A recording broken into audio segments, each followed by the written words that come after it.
Te reo ererangi o te mānia. This episode was produced in Otatahi by Plains Media, with support from New Zealand On Air. I'm joined by Dr Denise Quinlan, a leading voice in wellbeing and someone who brings both aroha and evidence to the conversation. Denise is a researcher, author, mum and co-founder of the New Zealand Institute of Wellbeing and Resilience. She's worked around the world helping schools, workplaces and communities build real sustainable wellbeing. Today we're talking work, the kind that pushes us and sometimes feels like too much, especially for parents. Denise shares practical, compassionate insights into why we work so hard, how it affects us and our whānau, and what we can do to support ourselves. Whether you're running on empty, feeling the pressure to keep it all going, or just curious about what's really behind the busy, this one's for you. Thanks for joining us for Being Real Parents with me, Anna, and my colleague and buddy, Kate. We work in the parenting space. And it's here where we'll talk about our worlds as parents, the good, the not so good, and the hilarious, and mix this with what we know about behaviour and psychology. Awesome. So, Denise, it's so lovely to have you here. I'm feeling very lucky that Anna has asked me to have this corridor with you today. I'm delighted to be here. I love your podcast and I love the work you do. So it's a real pleasure. So thanks for having me here. Amazing. Oh, thanks, Denise. Anna often speaks about you and so highly, and so I feel like it's such a privilege to finally meet you. Yeah. I am super ordinary. What can I say? Would you like to introduce yourself? It would be great to hear a little bit more about you. Okay. Probably top of mind and what's most relevant is I feel like at the moment I am probably the grumpiest person in wellbeing. Okay. I am really, and I'll say more about that as we talk, but I'm really grumpy about, I want well-being. I want people to care about well-being to acknowledge that it's hard to be well when the system that we're working in is putting pressures and pushing us in ways that make it very hard. And I want us to acknowledge that. So that's my grumpiness. Previously, I would have described myself as a recovering pessimist. That's the other part of me. Not so much glass half empty or glass half full as glass is smashed on the ground, I'm in my bare feet and they're wet and bleeding. Okay, so that's kind of the perspective that I come from. I always say to people, a lot of the people who work in well-being aren't there because they're naturally happy. Yeah. We're there because we've had to learn the skills of well-being. We've had to learn how to look after ourselves. And so for a very long time, I have been in my life trying to find what will actually work, what will help me not be depressed, not be fundamentally pessimistic. And so that was kind of my entry into the world of well-being. And so I've worked running 5-day retreats for people. I did a master's and a PhD in this area. And then I've been really lucky to work over the last few years in education in this country and around the world and with organizations. And it's really, to me, one of the things that's really important is that we acknowledge context and the importance of context. And whether that means not thinking individualist solutions from the US will work for us in Aotearoa, or acknowledging that don't tell me to be more resilient and look after my well-being at home and then overload me in a toxic workplace and expect me to be well. Yeah. So that's kind of, so there's where I come from. I do research, and probably the bit of research that's most relevant for us to chat about is the Making Work Better project, where I've been working with organizations and thinking, oh my word, they asked me to come and talk about resilience, and I'm seeing people who look crispy around the edges, if not burnt out, and I'm not very hopeful about the future. And so the research was to get a bigger picture of what was going on in our country, and then to see if I could identify and find organizations that were actually making work better. Surely not everybody is going down the gurgler. Yeah. And so in the research, we found organizations that are really doing good work for their people and their businesses, and looked at what are the common themes in this work, and how could we all do it a little bit better. Yeah. Wow, that sounds like amazing research. Like, wow, that's really cool. I can't wait to hear more about that, because that's like you say, there is so often you talk to people about work and they are like in this negative, hard space with it.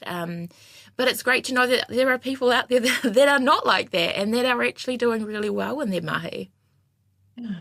And I think, like, when we talk about it, to me, it feels rude to try and tell people that their well-being and resilience is something they need to fix at home. Or, it's kind of like, we gave you a course. Come on, be resilient. And I think that is just the 2025 equivalent of the 1970s, take a concrete pill, So, that makes me cross. And I'm perpetually grumpy these days. What can I say? But that comes from a place of passion, right? Because you actually care. Like, that's not, I think that's a good thing. Sometimes we need that to fire us more, hey, and to make change. Yeah. We need more of you, Denise. Well, thank you.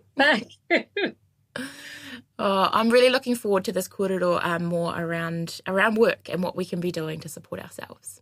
You're listening to Being Real Parents on Plains Media, broadcasting on 96.9 FM, streaming live and available as a podcast on plains.org.nz. So, Denise, I'd love to hear more about this, and I'd love to hear your views around, are we actually working harder and faster, or does it just feel like we are? We are, and we have been for quite some time.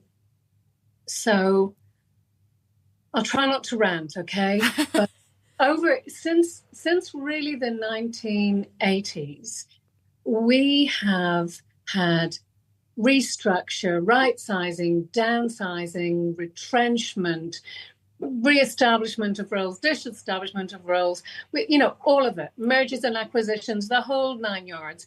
And all of this work has been done with the goal of getting people to go faster and do more with less. Yeah. There will be so many people who can tell you, look, they restructured and we used to have 4 people doing this work and now it's me.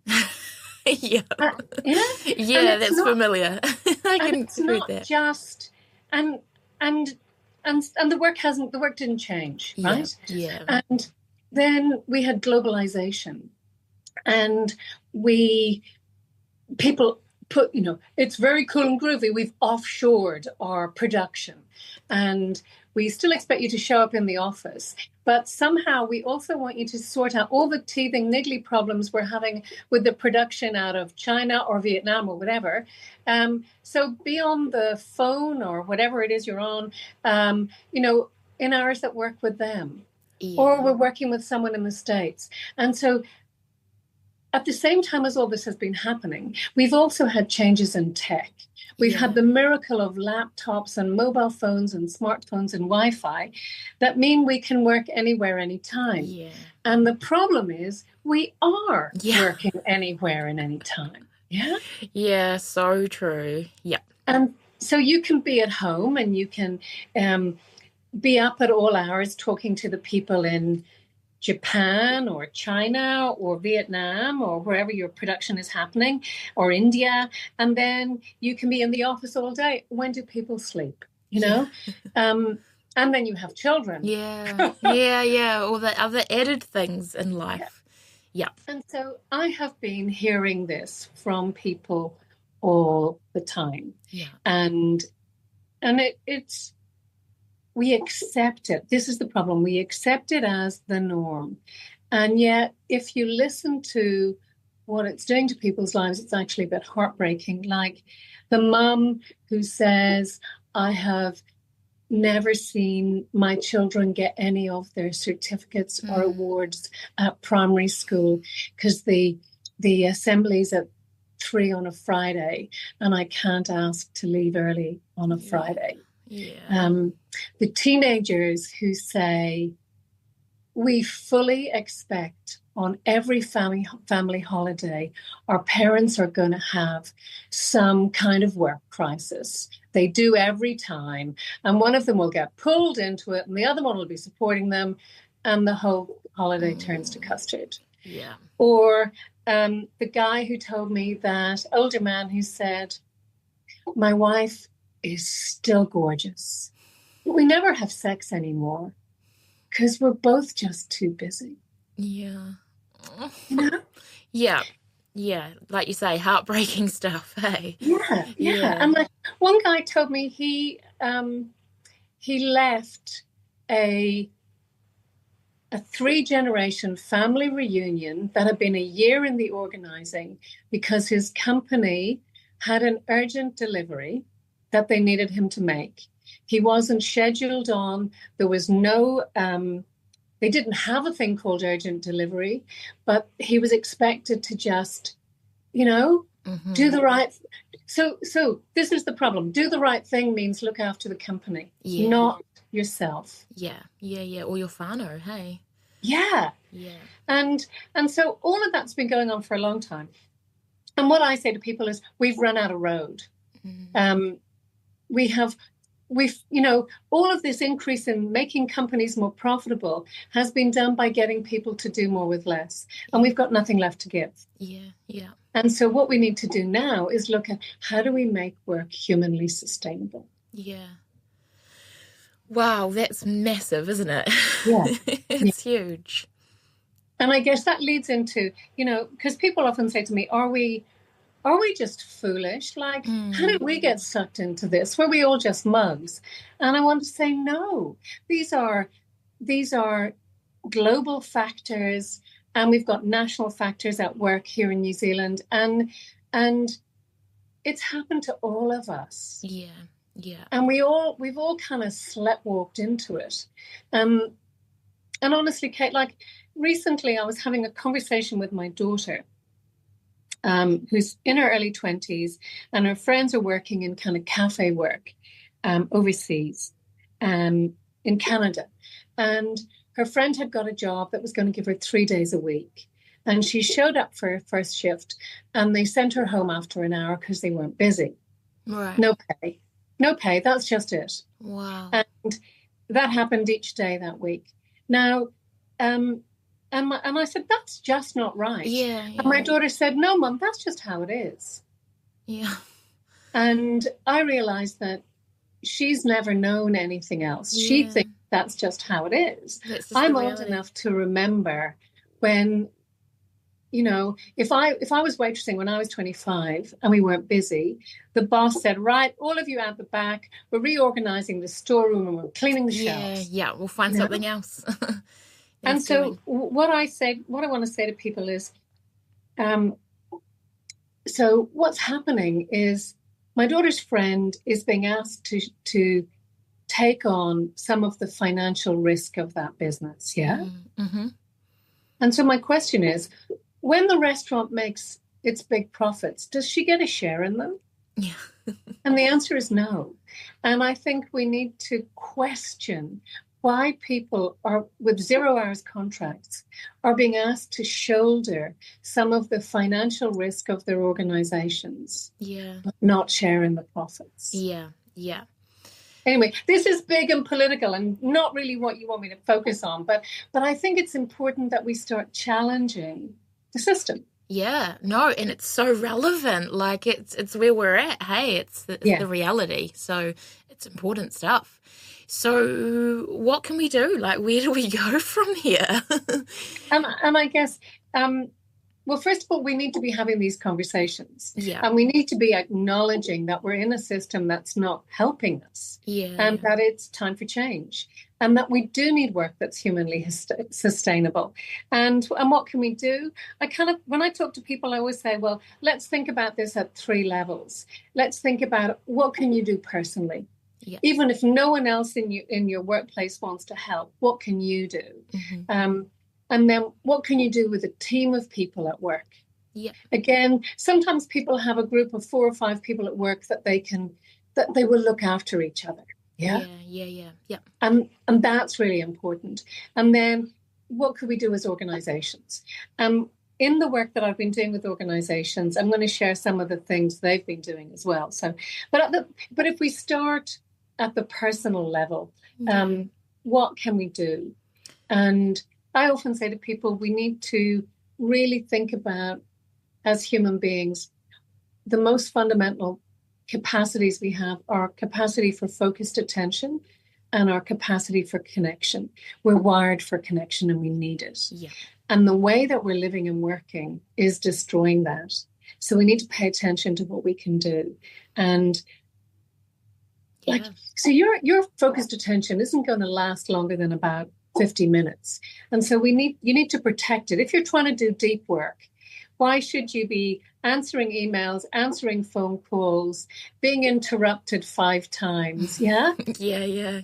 So if you want to be able to run the defrag program, not feel like you're being torn into 1,000 pieces, how do we give each other some peace and quiet to do the important work in our days? Yeah.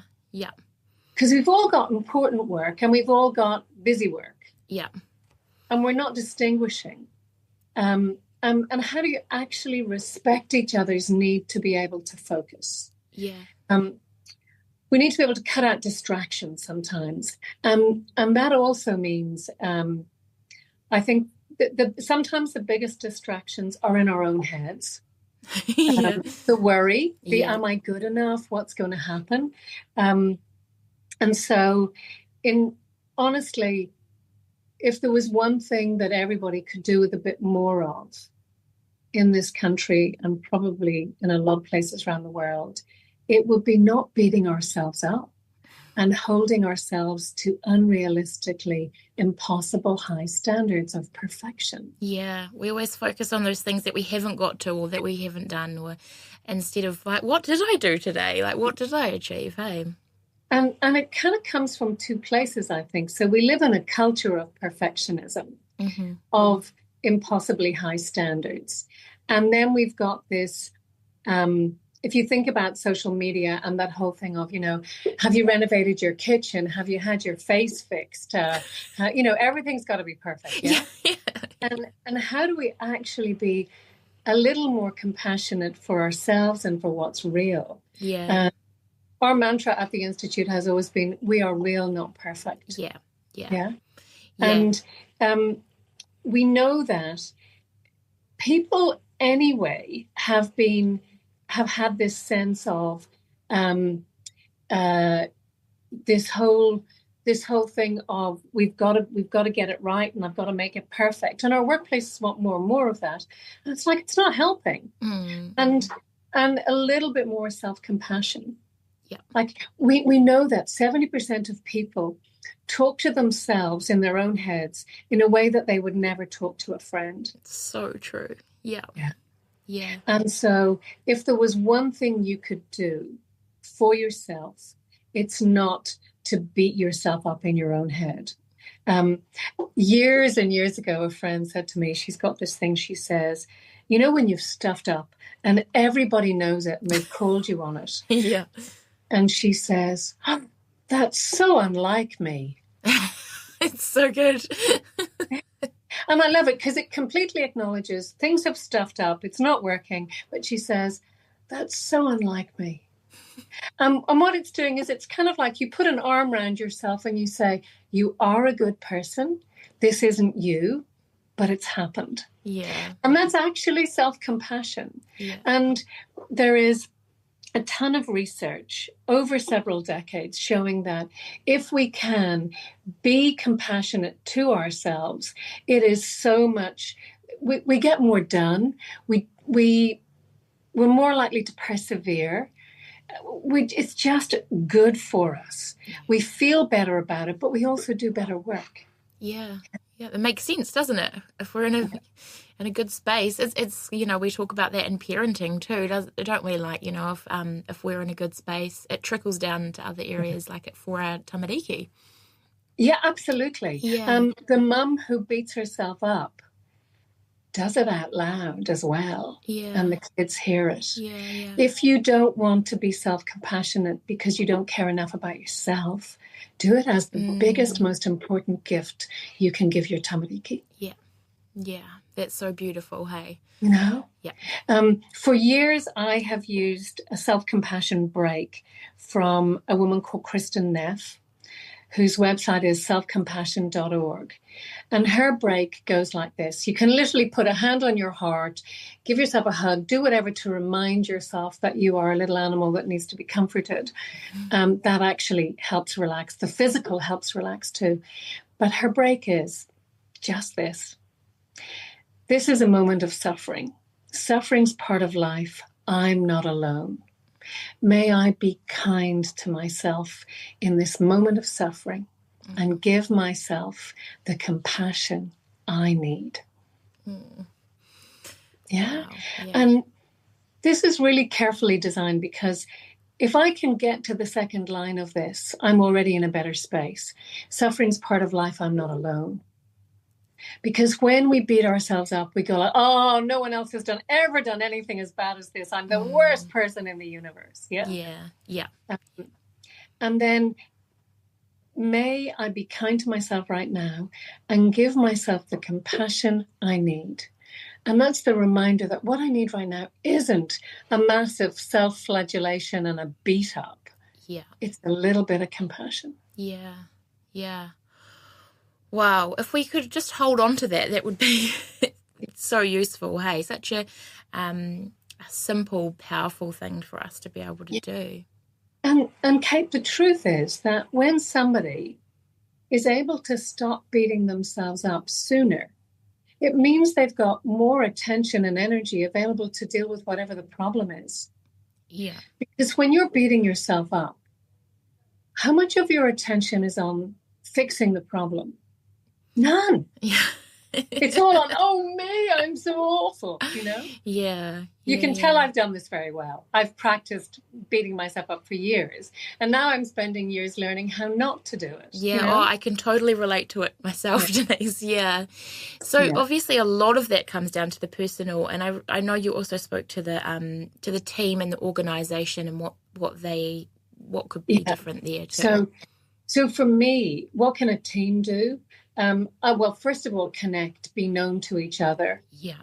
Have a shared language of how do we talk to each other and say, oh, my tank is empty. How can you actually speak to each other and be a bit real and human? That is not a waste of time. Social connection is what helps us survive in tough times. Yeah. Social connection is the single biggest modifiable risk factor for suicide prevention. And in Aotearoa, we have the highest rate of youth suicide in the world. We are calling out for more suicide connection, more social connection, to prevent this. And so we need to do that everywhere, at work as well. Yeah. And so I say to teams, be known to each other. And then if you've got your group or your team, radically prioritize. And that means cutting to the root of prioritization, going, what's the most important thing for us to do, and I want us to ask in teams when we set out our work list, what's humanly possible? Yeah. We've got this big priority list. What's humanly possible? What's sustainable? What should we keep doing? What should we stop doing? Yeah. That actually saying, I am tired of people having work put on their desk on a Friday afternoon with, this just came in and it's really urgent. Yeah. The boundaries around that too. Hey, like, okay, well, now I need to do that, and now my whole afternoon's kind of changed, and yeah.